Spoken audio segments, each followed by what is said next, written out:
Yeah. Okay. So I've been wondering, how do you deal with your patients and stuff? My patients? Kate repeated. I mean, because we're so messed up, how do you cope? Day after day? How do you sit there and listen to us whine and complain and kvetch? How do you cope? Kate smiled. She'd only recently begun her fledgling practice. Her framed degrees barely covered 2 feet of wall space behind her desk. She had a bachelor's degree in psychiatry and neuroscience from Boston University and a medical doctorate from Harvard.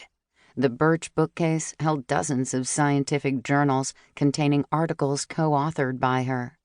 On her desktop was the psychiatrist's Bible, the DSM-V, the one resource she was constantly reaching for.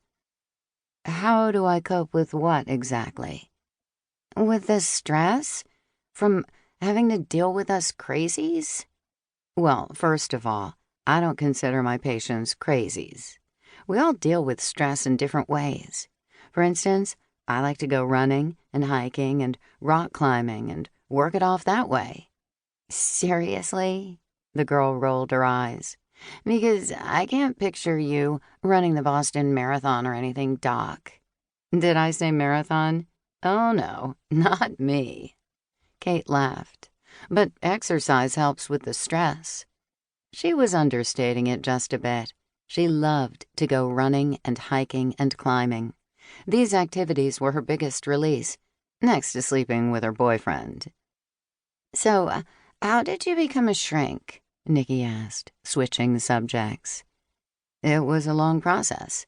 I got my BA and did my doctorate, and then there was the internship, the residency, and the fellowship. Finally, just this past year, I've started seeing private patients. Like you. Oh, Nikki smirked. So, I'm a guinea pig? I wouldn't say that. No? What would you say?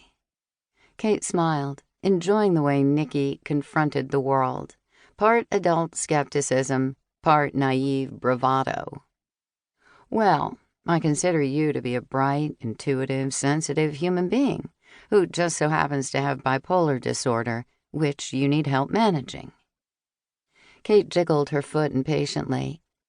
How old are you? Okay, that was out of left field. I'll be 32 soon. How soon? Kate's relaxed smile contained a thorn of frustration in it, but she did her best to draw on the fathomless well of patience she'd accrued during her residency at McLean Hospital in Belmont, where she'd dealt with the craziest of crazies, real hard cases, human tragedy on an epic scale. Nikki would have been impressed. Any day now, she answered vaguely. Wow, 32. And you aren't married yet? No. Why not? My boyfriend asks me that all the time. He does? Nikki laughed. James is right. You should marry him. James.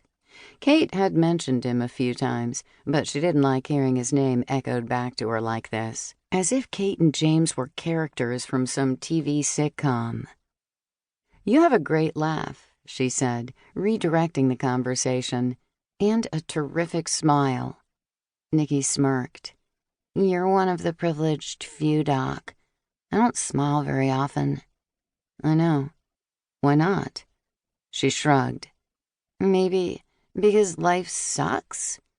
Sometimes it does suck. Sometimes it doesn't. Well, you're honest. Most adults won't say suck. Well, I want you to trust me, so I'm honest. I do. Pretty much. Good.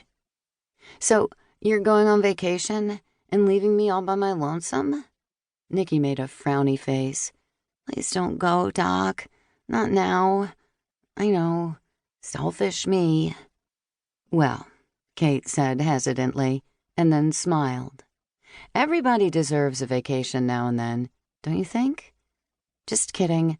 LOL. Sark. But they both knew she wasn't. As James